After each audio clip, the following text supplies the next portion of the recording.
শুভেচ্ছা জানাচ্ছি সবাইকে নাহিদস লাইফে। আজকে আমি আমার ভিউয়ার্সদের সাথে শেয়ার করব আমার লাইফের একটি স্বপ্ন পূরণের ঘটনা। 2019 সালে আল্লাহ তাআলার ইচ্ছায় আলহামদুলিল্লাহ আমি আমার প্রথম উমরা সম্পন্ন করেছি, আর আজকে সেটাই আমি আপনাদের সাথে শেয়ার করতে যাচ্ছি।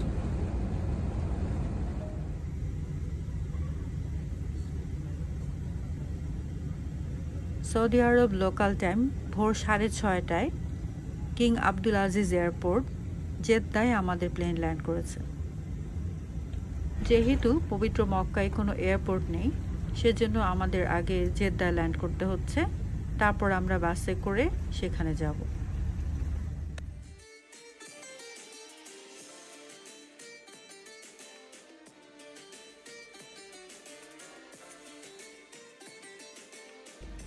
আমরা এখন শাটল বাসে করে কিং আব্দুল আজিজ এয়ারপোর্টে হজ টার্মিনালে যাব।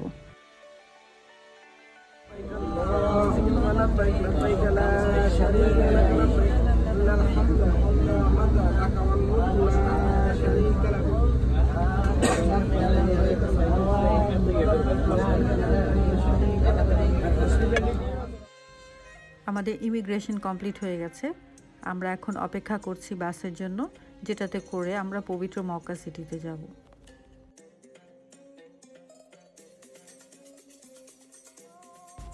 আমি আমার মোবাইল ফোন সিম এখান থেকে কিনে নিয়েছি এয়ারপোর্ট থেকে, আর মক্কা সিটিতে গেলে পরেও ওখানে মোবাইল সিমের অসংখ্য ছোট ছোট দোকান আছে। শুধুমাত্র আপনার পাসপোর্ট শো করে সিম কিনে নিতে হবে।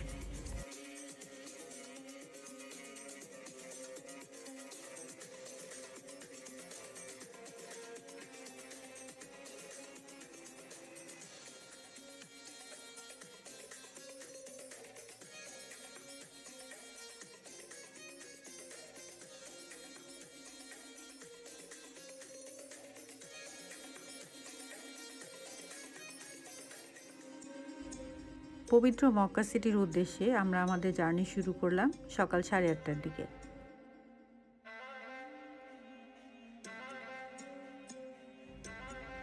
চারদিকে শুধু ধুধু মরুভূমি আর পাথরের পাহাড়, সবুজে ঘেরা কোনো পাহাড়ের অস্তিত্বই এখানে নেই।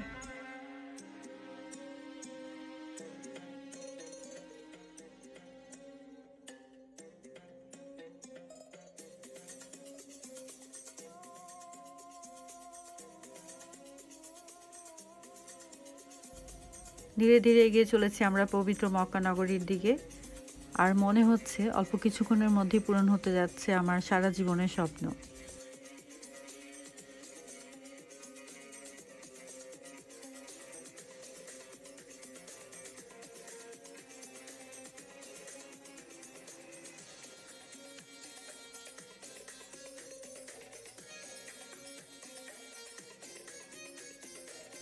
সকাল প্রায় 10:30টার দিকে আমরা মক্কা সিটিতে প্রবেশ করেছি এবং আমাদের হোটেলের কাছে পৌঁছে গেছি।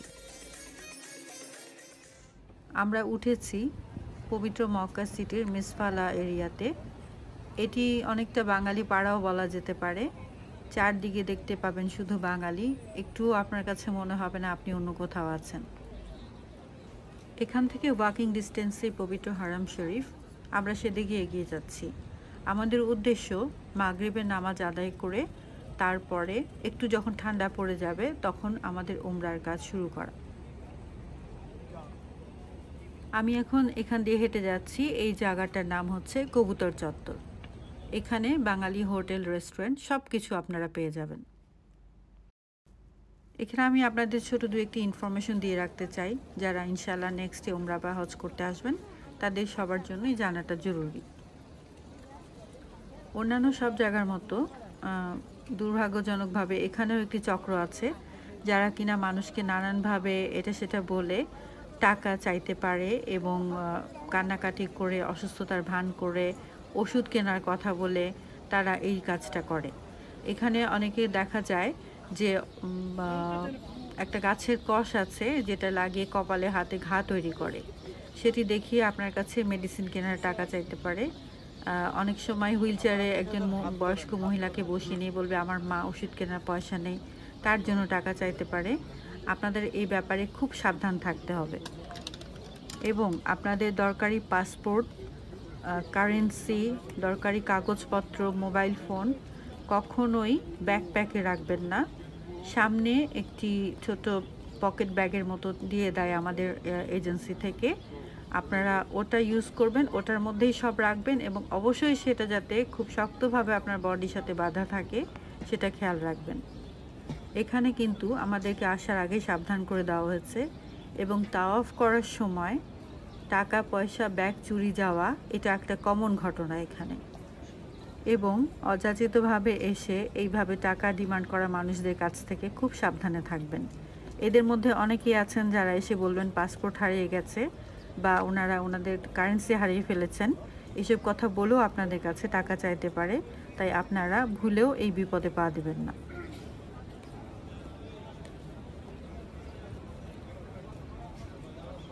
এখানে আমার চলার পথে বাঁ দিকে তাকালে আপনারা খেয়াল করবেন ছোট্ট ছোট্ট কিছু বুথের মতো আছে, এগুলো মোবাইল ফোনের সিম বিক্রি করার জন্য। এবং মেসফালাতেও একটু পরপরই বিভিন্ন জায়গায় এরকম মোবাইল সিম কিনবার বুথ আছে। যারা হয়তো এয়ারপোর্ট থেকে সিম কেনেননি তারা এখানে যে কোনো জায়গা থেকে পাসপোর্ট শো করে কিনতে পারবেন।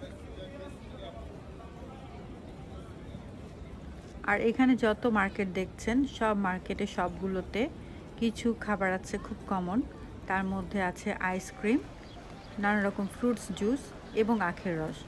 এগুলো টেস্ট করতে একেবারেই ভুলবেন না, অসম্ভব ভালো লাগবে খেতে। আমরা কথা বলতে বলতে হাঁটতে হাঁটতে মসজিদ আল হারামের প্রেমিসিসে চলে এসেছি।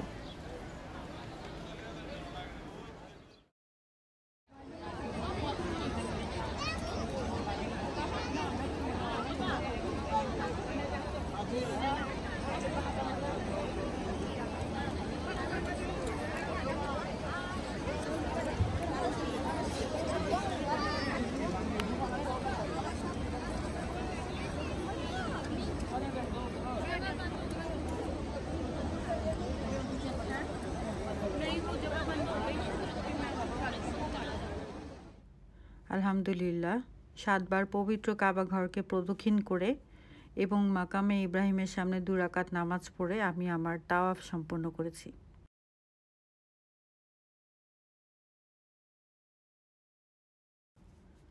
এরপর নবীজির সুন্নত অনুযায়ী কাবা ঘরের দিকে মুখ করে দাঁড়িয়ে জমজমের পানি পান করেছি।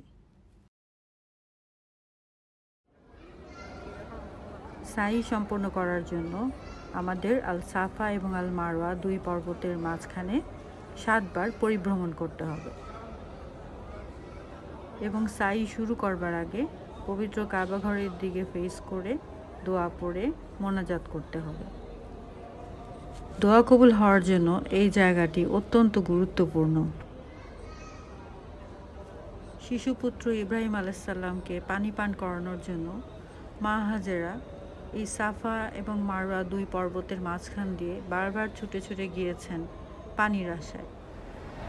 পানির জন্য যখন ছুটে বেড়াচ্ছিলেন মা হাজেরা, তখন আপনারা এই যে উপরে যে সবুজ লাইটের অংশটুকু দেখতে পাচ্ছেন, এই জায়গাটুকু পার হওয়ার সময় তিনি তার শিশুপুত্র ইসমাইল আলাইহিস সালামকে দেখতে পাচ্ছিলেন না।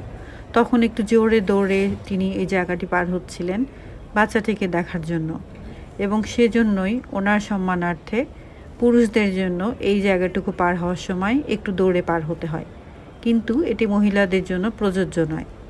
এবং এই এতটুকু স্থানের একটা নাম আছে, তার নাম হচ্ছে মিলাইন আখজারাইন।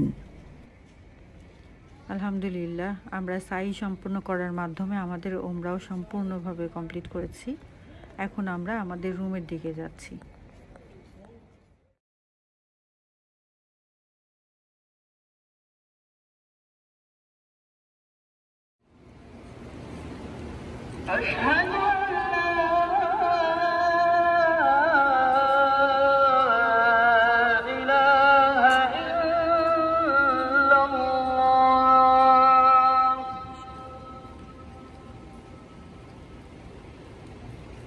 أشهد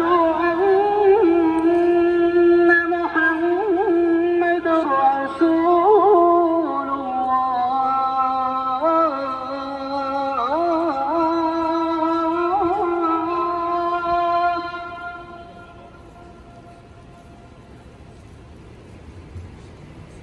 أشهد أن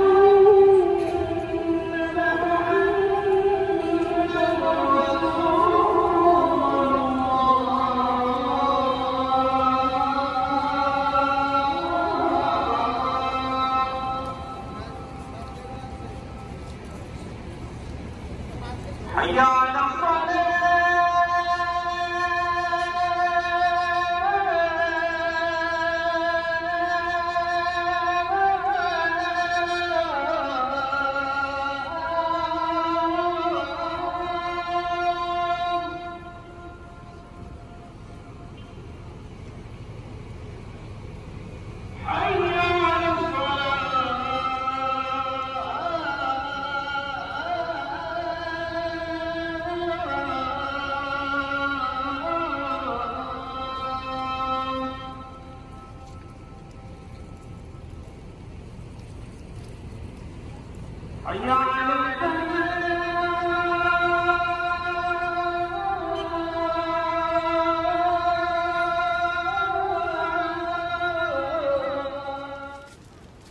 তাহাজ্জুদ নামাজের জন্য যে একটা আজান দেয়া হতে পারে সেটা এখানে না আসলে আমি জানতেই পারতাম না।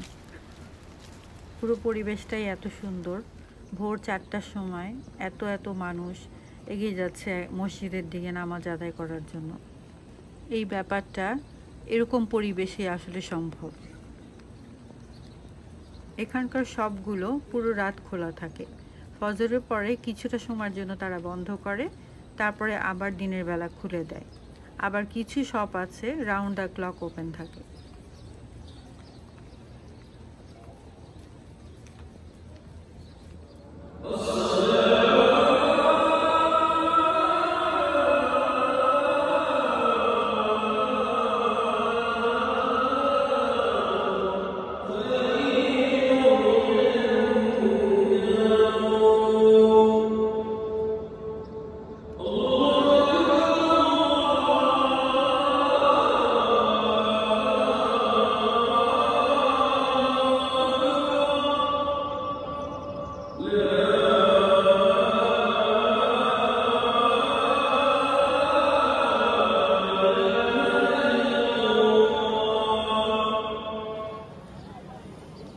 ফজরের নামাজ শেষে এখানে অনেকে একটু থামেন চা খাওয়ার জন্য।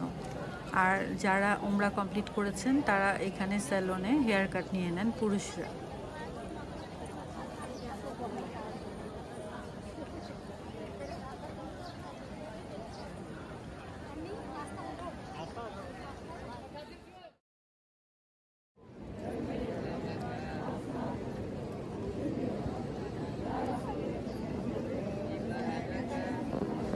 আমি আমার আম্মার উদ্দেশ্যে দ্বিতীয় উমরা কমপ্লিট করেছি।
آتنا في الدنيا حسنة وقنا حسنة وقنا عذاب النار.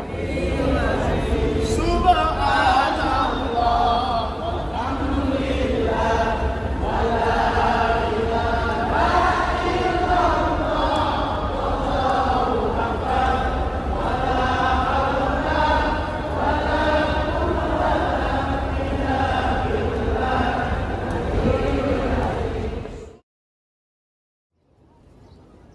এটি পবিত্র হারাম শরীফের ছাদের অংশ। এই জায়গাটি এতটাই মনোরম, এতটাই শান্তিপূর্ণ। আপনারা সবাই চেষ্টা করবেন এখানে অন্তত একবার হলেও নামাজ আদায় করতে।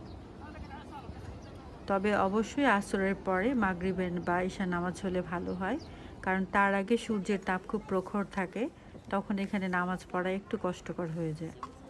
কিন্তু আসরের পর থেকে মাগরিব এশার সময়টা এখানে অসম্ভব শান্তিপূর্ণ একটা পরিবেশ, আপনাদের সত্যি খুব ভালো লাগবে। ফজরের নামাজের সময় আমি এখানে চলে এসেছি একবার। শান্তির পায়রাদের ঘুরে বেড়ানোর জায়গা এটা, এবং এই জন্যই এই জায়গাটির নামই হয়ে গেছে কবুতর চত্বর।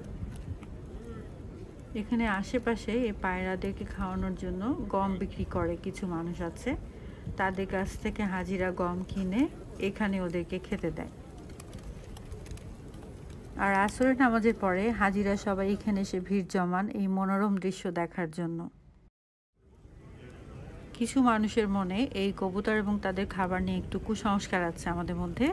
সেটা হচ্ছে এই কবুতরের খাওয়া গম যদি কালেক্ট করে নিয়ে যাওয়া হয় এবং কোনো মহিলাকে খাওয়ানো হয়, তাহলে তার যদি সন্তান সম্ভাবনায় কোনো সমস্যা থাকে সেটা দূর হয়ে যায়। এটা আসলে সম্পূর্ণ একটি ভ্রান্ত ধারণা, কুসংস্কার।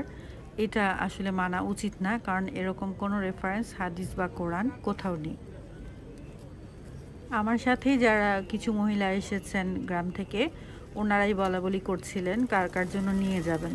পরে আমি তাদেরকে একটু চেষ্টা করেছি বোঝানোর জন্য, এবং আমাদের যে মুআল্লিম আছেন তাকেও বলেছি যাতে ওনাদেরকে একটু বুঝিয়ে বলেন। আমার এই ভিডিওতে আমি চেষ্টা করলাম আপনাদের সাথে আমার উমরার এক্সপেরিয়েন্স ছোট ছোট করে শেয়ার করার জন্য। আশা করছি আপনাদের সবার ভালো লাগবে।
পবিত্র হারাম শরীফের মধুর আজানের ধ্বনি দিয়ে শেষ করলাম আমার আজকের ভিডিওটি। দেখার জন্য সবাইকে অসংখ্য ধন্যবাদ।